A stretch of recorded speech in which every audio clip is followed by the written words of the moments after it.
Sir, 18ാമത്തെ Lok Sabha അധ്യക്ഷ പാനലിൽ NK Premachandran, RSPയുടെ ഏക MP ഫ്രം കേരള. സർ, കേരളയ്ക്ക് അത് അഭിമാനിക്കാം അല്ലേ?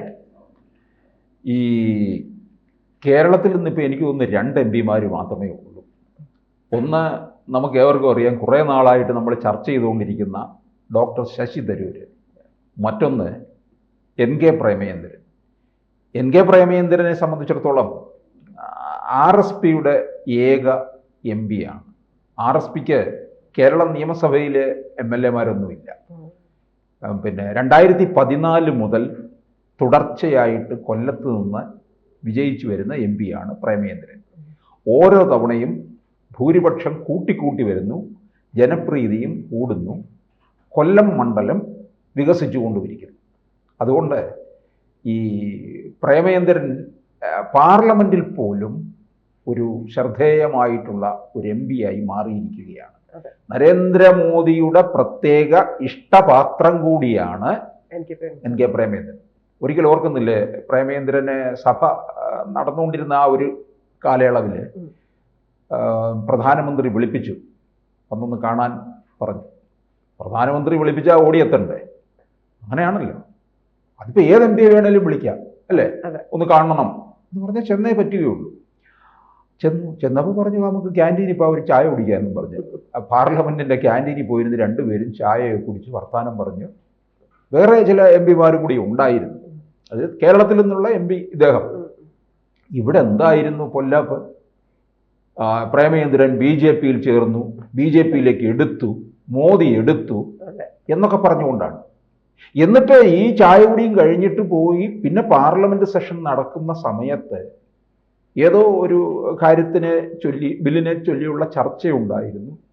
ആ ചർച്ചയിൽ പ്രേമചന്ദ്രൻ പങ്കെടുത്ത് മോദിക്ക് എതിരായിട്ടും സർക്കാരിനെതിരായിട്ടും സംസാരിക്കുകയും ചെയ്തു പാർലമെൻറ്റിൽ. അതാണ്, ഒന്ന് ആലോചിച്ച് നോക്കേ, പ്രേമചന്ദ്രൻ്റെ കഴിവ് മോദി നന്നായിട്ട് മനസ്സിലാക്കുന്നുണ്ട്.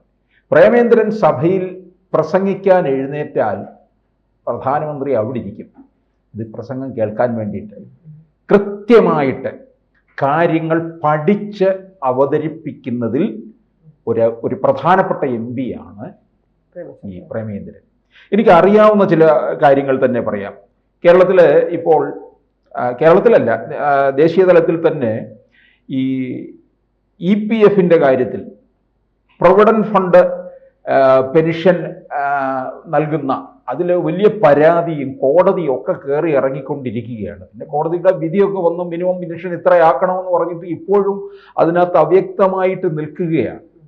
ഇതിനകത്ത് കാര്യങ്ങൾ ആ EPF പെൻഷനെ കുറിച്ച് നന്നായി പഠിച്ചിട്ടുള്ള ഒരു MP പ്രേമചന്ദ്രൻ മാത്രമേ ഉള്ളൂ ശരിക്കും പറഞ്ഞാൽ. അതുകൊണ്ട് കേരളത്തിലുള്ള പലരും പ്രേമചന്ദ്രനോട് കാര്യങ്ങൾ ധരിപ്പിക്കുന്നുണ്ട്. കൊല്ലത്തിൻ്റെ MP എന്നുള്ള രീതിയിലല്ല, കേരളത്തിൽ നിന്നുള്ള ഒരു MP എന്നുള്ള രീതിയിൽ കാര്യങ്ങൾ ധരിപ്പിക്കും. അപ്പോൾ കൃത്യമായി പാർലമെൻറ്റിൽ ഇത് അവതരിപ്പിക്കും. അത് നല്ല വ്യക്തതയോടുകൂടി പഠിച്ച്, ഒരു അഭിഭാഷകൻ കൂടിയാണ് പ്രേമചന്ദ്രൻ, കൃത്യമായി അവതരിപ്പിക്കുന്നതിൽ ഒരു മികച്ച ഒരു പാർലമെന്റേറിയൻ ആണെന്നുള്ളത്. അതാണ് ഞാൻ പറഞ്ഞത്, നരേന്ദ്രമോദി പോലും കാതോർത്തിരിക്കും. അങ്ങനെ കേരളത്തിൽ നിന്ന് കിട്ടിയിട്ടുള്ള ചില പാർലമെന്റേറിയന്മാരുണ്ട്. ഒന്ന്, ഇന്ദിരാഗാന്ധിയുടെ ഭരണകാലത്ത് KP ഉണ്ണികൃഷ്ണൻ വടകരയിൽ നിന്ന് ജയിച്ചിട്ടുള്ളതാണ്. KP ഉണ്ണികൃഷ്ണൻ ജീവിച്ചിരിപ്പുണ്ട്. ഉണ്ണികൃഷ്ണൻ ഡൽഹി കേന്ദ്രീകരിച്ചുകൊണ്ടാണ് നിന്നിരുന്നതൊക്കെ, പത്രപ്രവർത്തനവും ഒക്കെ ഉണ്ടായിരുന്നു. അവിടെ താമസിച്ചിരുന്ന എഴുത്തുകാരും ഒക്കെ ആയിട്ട് വലിയ ബന്ധമൊക്കെ സ്ഥാപിച്ചിരുന്ന ആളാണ്. പിന്നെ അതുപോലെ ഡോക്ടർ A നീലലോഹിതദാസൻ നാടാർ തിരുവനന്തപുരത്ത് നിന്ന് ജയിച്ചു പോയിട്ടുള്ള, പിന്നെ സുരേഷ് കുറുപ്പും നല്ല പാർലമെന്റേറിയൻ ആയിരുന്നു, കോട്ടയത്ത് നിന്ന് ജയിച്ചു പോയിട്ടുണ്ട്. ആ നിരയിൽ നമുക്ക് ഇങ്ങോട്ട് നോക്കുമ്പോൾ NK പ്രേമചന്ദ്രനും അതിൽ മികച്ച പ്രകടനം കാഴ്ചവെച്ചുകൊണ്ടിരിക്കുന്നു. ആ മികച്ച പ്രകടനം കാഴ്ചവെക്കുന്ന ഒരു MP ആയതുകൊണ്ട് തന്നെയാണ് ഇവിടെ ഇപ്പോൾ ഈ 18ാം ലോക്സഭയില് ഈ ലോക്സഭാ സ്പീക്കർ ഓം ബിർള ഇല്ലാത്തപ്പോൾ സഭ നിയന്ത്രിക്കേണ്ടവരുടെ പാനലിൽ ഉൾപ്പെടുത്തിയിരിക്കുന്നത്. അപ്പൊ അങ്ങനെ ചെയർമാൻ പാനലിലെ കേരളത്തിൽ നിന്നുള്ള ഏക MP കൂടിയാണ് പ്രേമചന്ദ്രൻ എന്നുള്ളത്. 17ാമത്തെ ലോക്സഭാ അധ്യക്ഷ പാനലിലും പ്രേമചന്ദ്രൻ ഉണ്ടായിരുന്നു എന്നാണല്ലോ അല്ലേ സാർ? അതെ, അന്നേരവും അദ്ദേഹത്തെ ഈ പാനലിലേക്ക് ഉൾക്കൊള്ളിച്ചിരുന്നു. ഇപ്പൊ വീണ്ടും അതിലേക്ക് ഇതിന്റെ കാലാവധി തീരുന്നിടം വരെയും പ്രേമചന്ദ്രൻ ഈ പാനലിൽ ഉണ്ടായിരിക്കും. അധ്യക്ഷ പദവിയിലേക്ക് അദ്ദേഹം വരുന്നത് നമുക്ക് കാണാൻ കഴിയുമെന്നുള്ളതാണ്. കാരണം ഇത് ഇത്തരത്തില് ഇപ്പം കേരളത്തിൽ നിന്ന് ഇദ്ദേഹം UDF-ന്റെ നിരയിലുള്ള ആളാണ്. RSP UDF-ലെ ഘടകകക്ഷിയാണല്ലോ. അപ്പോൾ ഈ ഘടകകക്ഷിയായിട്ടുള്ള RSPക്ക് കിട്ടുന്ന ഒരു വലിയ അംഗീകാരം കൂടിയാണിത്. RSPയെ സംബന്ധിച്ചിടത്തോളം നമുക്കറിയാം, ഇത് കൊല്ലം, ചവറ ഈ ഭാഗങ്ങളിൽ മാത്രം ഒതുങ്ങി നിൽക്കുന്ന ഒരു പാർട്ടി ആയിട്ട് ഒതുങ്ങുകയാണ്. പക്ഷേ RSPയിലൊക്കെ വലിയ പ്രഗത്ഭന്മാർ, വമ്പന്മാരുണ്ടായിരുന്ന ഒരു പ്രതാപകാലം ഉണ്ട്. ശ്രീകണ്ഠൻ നായർ, ബേബി ജോൺ, TK ദിവാകരൻ, RS ഉണ്ണി, ഇങ്ങനെ നീണ്ടുപോവുകയാണ്.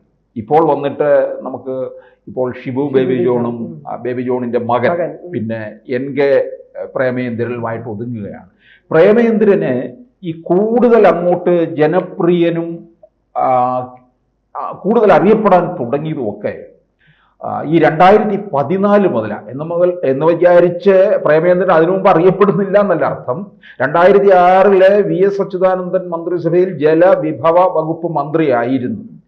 ഈ 2014 ലോക്സഭാ തെരഞ്ഞെടുപ്പിൽ LDF ഈ കൊല്ലം സീറ്റ് RSPയിൽ നിന്ന് പിടിക്കാനുള്ള ഒരു ശ്രമം നടത്തി.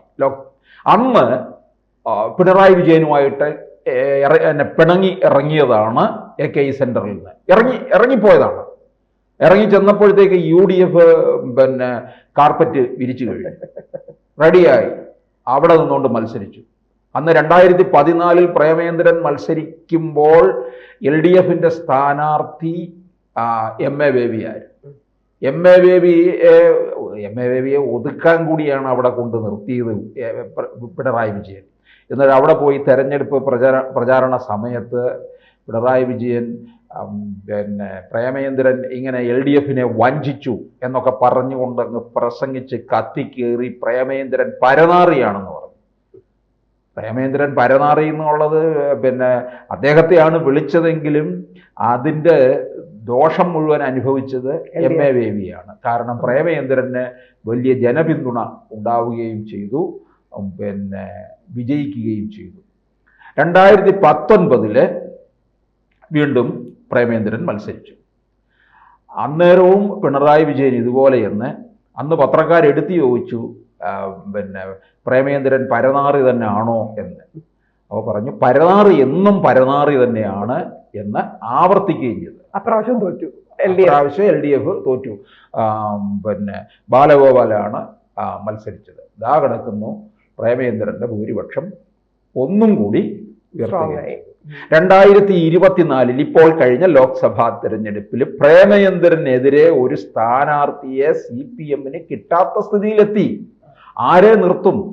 ചിന്താ ജെറോമിന്റെ പേര് വരെ ഉയർന്നു എന്നുള്ളതാണ്. ഒന്ന് ആലോചിച്ച് ഡോക്ടർ ചിന്താ ജെറോം, അങ്ങനെ വേണമല്ലോ പറയാൻ. നമ്മുടെ സർവകലാശാല കൊടുത്ത് ആദരിച്ചിരുത്തിയിരിക്കുന്നതാണ്. ഇനി ഡീലിറ്റും കൂടി കൊടുക്കും വൈകാതെ. അപ്പോൾ അവസാനം എന്ത് ചെയ്തു? ഒരാളെ നിർത്തണമല്ലോ, ഇല്ലെങ്കിൽ പാർട്ടിക്ക് ക്ഷീണമല്ലേ. അപ്പം ഒരുപാട് തൊലിക്കട്ടിയുള്ള നടൻ മുകേഷിനെ തന്നെ അങ്ങ് നിർത്തി.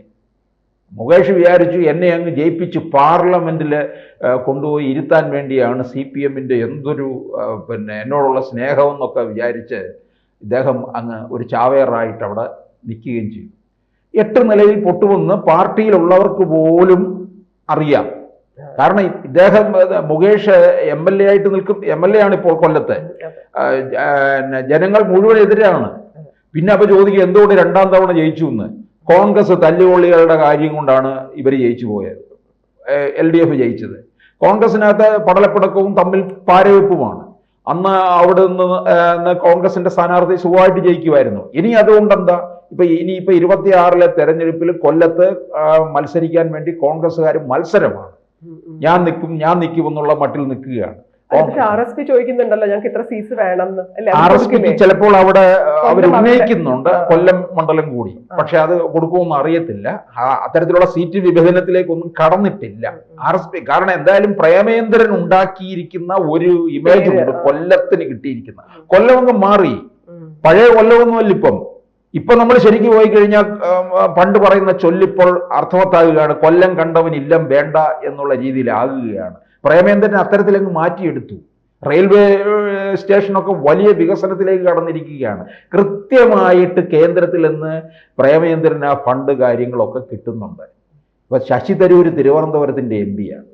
എന്ത് ചെയ്തിട്ടുണ്ട്? ഒന്നും ചെയ്തിട്ടില്ല. തരൂർ ഇങ്ങനെ ഒരു ഷോമാനായിട്ട് ഇങ്ങനെ അങ്ങ് നടക്കും അല്ലെ? ഒരു എടുപ്പ് കുതിര പോലെ തിരുവനന്തപുരത്ത് വരും, ഒരു തിരിച്ചു പോവും. പിന്നെ അദ്ദേഹം എന്ന് പറയുന്നത് വിശ്വപൗരനല്ലേ, ഇവിടെ തിരുവനന്തപുരത്ത് പിന്നെ നിൽക്കുന്ന ആളൊന്നും അല്ല. അപ്പൊ എന്തായാലും പ്രേമേന്ദ്രനെയാണ് എൻ്റെ അഭിപ്രായത്തിൽ കേരളത്തിലുള്ള മറ്റുള്ളവർ മാതൃകയാക്കേണ്ടത്. നല്ല ഒരു മികച്ച പാർലമെന്റേറിയൻ. പ്രധാനമന്ത്രി പോലും അദ്ദേഹത്തിന്റെ പ്രസംഗം കേൾക്കാൻ കാതോർത്തിരിക്കുന്നു എന്ന് പറഞ്ഞാൽ അങ്ങനെ കിട്ടിയിട്ടുള്ളത് പണ്ട് AK ഗോപാലനാണ്. പ്രതിപക്ഷ നേതാവായിട്ടിരിക്കുമ്പോൾ, ജവഹർലാൽ നെഹ്റു പ്രധാനമന്ത്രിയായിട്ടിരിക്കുമ്പോൾ ഇദ്ദേഹത്തിന്റെ പ്രസംഗം, ഇദ്ദേഹം എഴുന്നേൽക്കുമ്പോൾ പ്രസംഗം കേൾക്കാനിരിക്കുമായിരുന്നു. അപ്പോൾ പ്രേമേന്ദ്രൻ അത്രത്തോളം ഉയർത്തപ്പെട്ടിരിക്കുന്നു എന്ന് സാരം.